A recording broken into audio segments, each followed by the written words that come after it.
বিসমিল্লাহির রহমানির রহিম। আচ্ছা দর্শক দেখেন, আমরা সকাল সকাল রোজার মাসে আমরা মোহাম্মদ বাবুল সর্দার ওনার সাথে আসছি। উনি একজন ভালো কি ব্যবসা করো বাবা? আগে ভাঙ্গারি ব্যবসা করতো, এখন চালানপাতি নাই, তো এখন আছে খুব সে কষ্টে।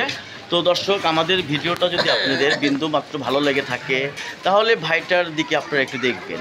কেন দেখবেন? সে একটা ভালো লোক, এই লেগেই দেখবেন। তারপরে তোমার কিছু আর চাওয়া পাওয়া আছে? দর্শকদের কাছে এটাই, হ্যাঁ, বাবুল ভাইয়ের জন্য দোয়া করবেন। আমিও, আপনিও, মানে বাবুল ভাইও আপনাদের জন্য, সবার জন্য দোয়া করে। এটাই রোজার মাসে আমাদের বাবুল ভাই চাচ্ছে। তো দর্শক, ভিডিওটি শর্টকাটে শেষ করে দেই।